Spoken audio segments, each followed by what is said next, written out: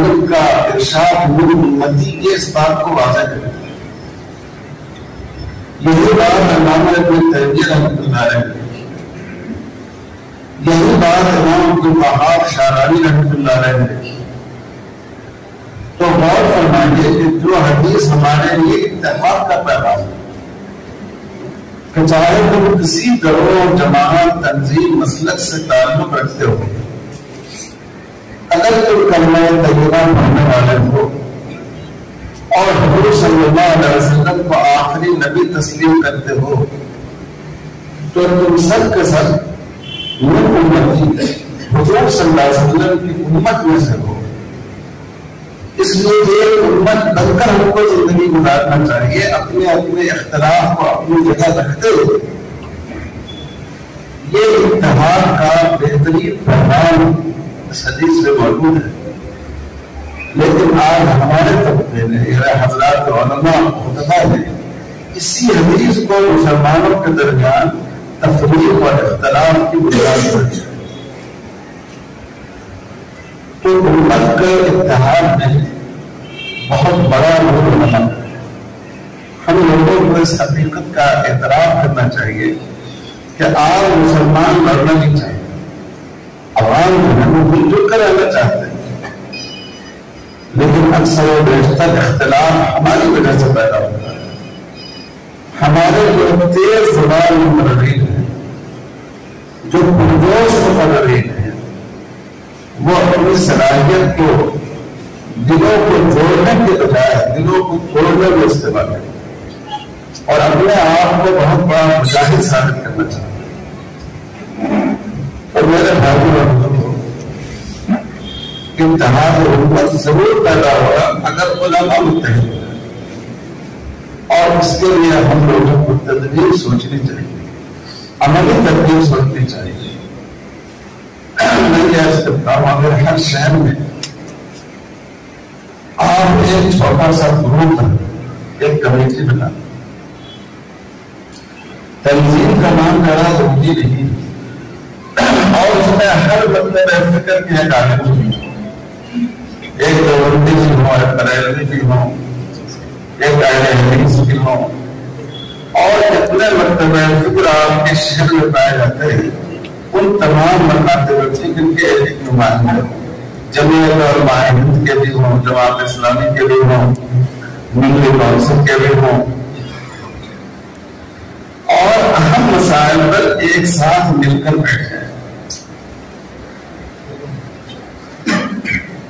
یہ ضروری نہیں ہے کہ آپ اتحاد کے نام سے جلسہ کریں. اب یہ تقریب کا موقع ہے، سب لوگ مل کر ایک جگہ بیٹھ جائیں کہ بھائی مسلمانوں کو تقریب کیسے بنانی چاہیے، ملک کے موجودہ حالات میں ہم مسلمانوں کو کیا رہنمائی کر سکتے ہیں. سب آدمی میں بیٹھ کر کچھ باتیں دے اور سب نے اس پر اپنے دستخط کر دیے اور وہ بیان اخبار میں پہنچ گیا یا واٹس ایپ کے ذریعے لوگوں تک پہنچ گیا. تو آپ نے اتحاد کی دعوت نہیں دی اس میں، لیکن اگر آپ سب مل کر بیٹھ کر ایک فیصلہ کرتے، یہ آپ کو اتحاد کی تقریر کرتے، اس سے زیادہ مؤثر دعوت ہوگی یہ اتحاد. عوام تک یہ میسج پہنچے گا کہ ہمارے علماء، ہمارے بزرگ ماشاءاللہ وہ متحد ہیں، امت کے مسائل کو مل جل کر ایک سوچ کے ساتھ حل کرتے ہیں. تو جب امت کی طرف یہ میسج جائے گا تو خود بخود میں اتحاد اور اتفاق پیدا ہوگا. لیکن افسوس کی بات یہ ہے کہ ہم ایک اسٹیج پر بیٹھنے کے لیے آباد ہیں. میں یہاں کے ملی کونسل سے گزارش کرتا ہوں کہ آپ لوگ اس سلسلے میں سوچئے، کوئی بڑی کانفرنس کرنے کی ضرورت نہیں ہے، لیکن ایسا ہو کہ موقع پر کسی مسئلے پر تمام مقاصد فکر اور تنظیموں کے سربراہان ایک جگہ بیٹھ جائیں، کوئی فیصلہ کریں، ان کا بیان اخبارات میں آ جائے، سوشل میڈیا پر آ جائے، لوگوں کو اتحاد کا خاموش پیغام دے. دوسری بات یہ ہے کہ ایک اور کام کریں.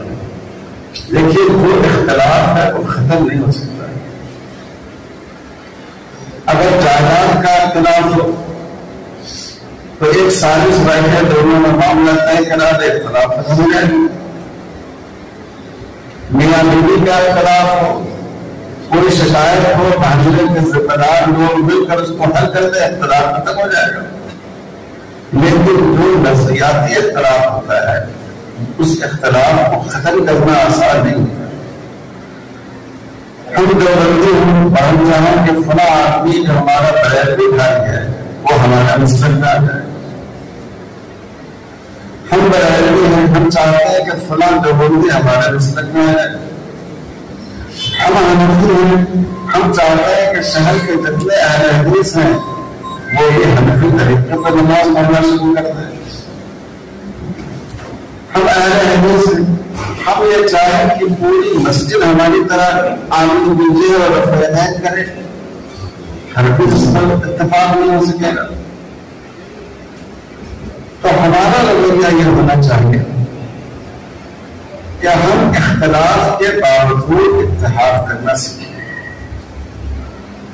ہم لوگوں کو یہ پیغام دے کہ جو مسلکی اختلاف ہے وہ اختلاف ہے اپنی جگہ، لیکن ہمارے درمیان اتحاد کی بنیادیں زیادہ ہیں، اور ہم جن مسائل سے دوچار ہیں وہ مشترکہ مسائل ہیں، مسلمانوں کا ہر گروہ اس کا نشانہ ہے، اور ہم سب مل جل کر ایسے مسائل کو حل کریں گے۔ بیان جاری کیا جا سکتا ہے، آپ اس موقع کی تلاش میں رہیں، جیسے ہم نے بقرعید کی مثال دی، اور اس موقع سے مختلف مکاتب فکر کے علماء کو جمع کر کے ان کا ایک مشترکہ بیان جاری کرا دیجیے جس پر سب لوگوں میں دستخط ہو اور عوام محسوس کرے کہ یہ سارے لوگ ایک جگہ بیٹھتے ہیں۔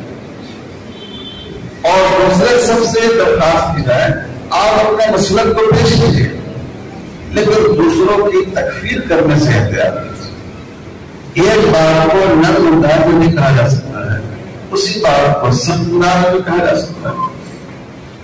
تو آپ اس بات کو نرم لبل لکھتے رکھیے۔ ایک بڑے عالم محدث اور فقیہ ہے، وہ خلیفہ ہارون رشید کے دربار میں پہنچے۔